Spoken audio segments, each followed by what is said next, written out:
Detectives from the Area 1 Major Investigations Division MID are currently at the scene of a quadruple takeaway in Mountain Lane, Duansville, Trelawny, where 2 males and 2 females were taken out on Monday, October the 9th. The deceased have been identified as 51-year-old Cardell Graham, otherwise called Baya, 43-year-old Nicole White, otherwise called Sheena, both of Duanville District, Trelawny, 21-year-old Amelia Livingston, otherwise called Mila, and 27-year-old Akeem Robinson, otherwise called Eddie and Petra, both of Kinloss districts, also in Trelawny. Reports from the Falmouth police are that about 9:50 p.m., residents heard explosions and summoned them. On arrival of the lawmen, the 4 were seen with wounds. They were pronounced at the hospital. 4 children who were reportedly at home were unarmed. Meanwhile, the police are asking anyone with information that may be able to assist their investigations to contact Deputy Superintendent Dwayne Dixon, commanding officer for the Area 1 MID at 876-418-6330 or call 119 emergency number or Crime Stop at 311. I tell you guys, Jamaica is a copycat country. All they had to do from we had the first quadruple, then all of a sudden there was another, and then we had one where they took out the 4 but leave the children. Now this is the second one where they took out the adults and leave the children. I don't know what is going on in this country, but this is the time until somebody do 5, then 5 going to be the in thing, and this is sad. Something is going on. We can't just go along so. No, what could be the cause of this? We may never know the real story behind it. But we need, if we have information, we let the police know. Remember saying you have to identify yourself. It's just to help stem the crime in Jamaica with all this that is going on. It's just too much to wake up to in the mornings. And over in Westmoreland, businessman Rowan Cummins, who was convicted of carrying US 850,000, approximately 130 million worth of the white stuff inside a bus he was driving last year, has been sentenced to 18 months in prison for the applicable offenses. Cummins, who was found guilty of the conclusion of his trial in July, was also fined a combined total of $3 million in his sentence that was handed down in the St. James Parish Court last week. In breaking down the fines, Parish Judge Keisha Grant Price ordered Cummins to pay a fine of $1.5 million or serve 9 months in prison for possession of the white stuff, and $1.5 million or 9 months for trafficking in the white stuff. If the fines are not paid, the prison sentence are to run concurrently. The charge of dealing in the white stuff was admonished and discharged by the judge. Reports are that Cummins was stopped by members of the Jamaica Constabulary Force, the JCF, along the Long Hill Main Road in St. James at about 2:45 p.m. on March 2022. Upon inspecting of the grey Toyota IS bus that he was driving, 35.5 pounds of the white stuff that had an estimated street value of 850,000 US was found in the left-hand and right-hand panels of the vehicle.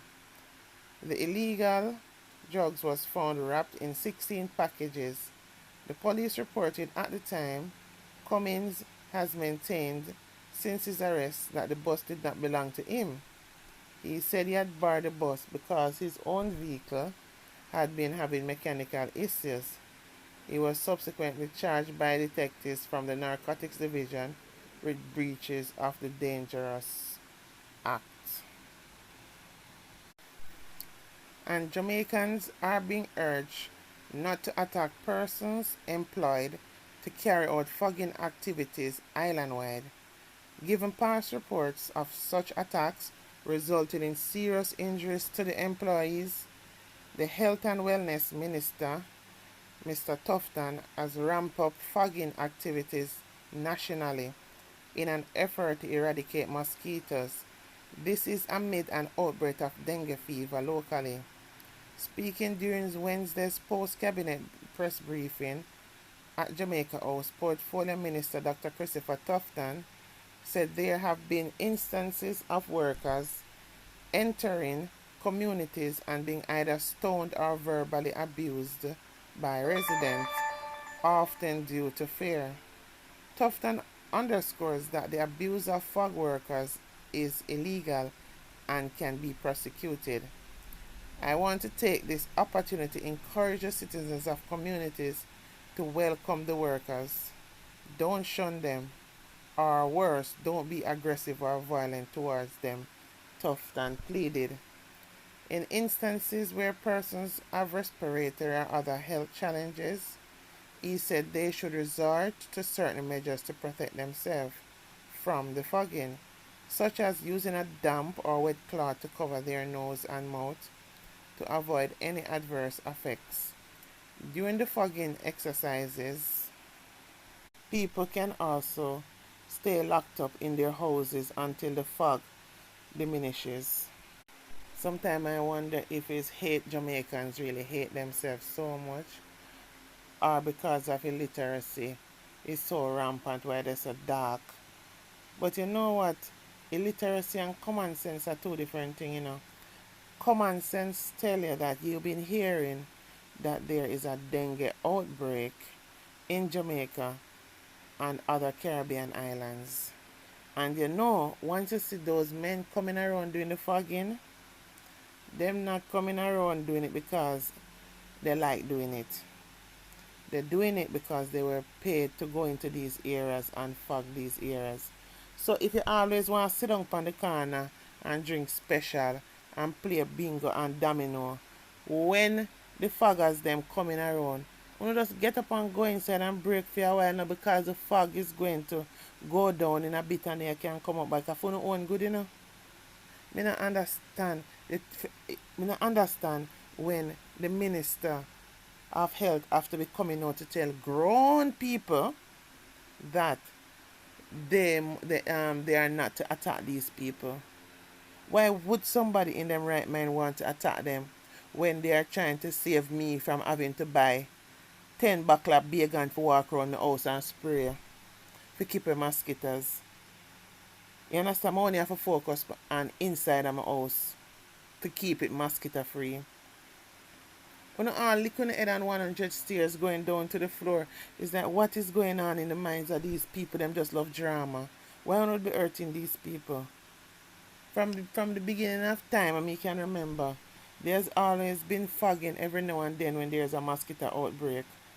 So you must have known that is to stem the mosquitoes. Come on, man, do better, man. Every walk on a walk, government have to walk behind and telling you put one foot in front of the other. Come on, man, do better. There's a dengue outbreak out, and we need to keep safe. And remember, any little cans you have around your house where you gather water, you turn them out.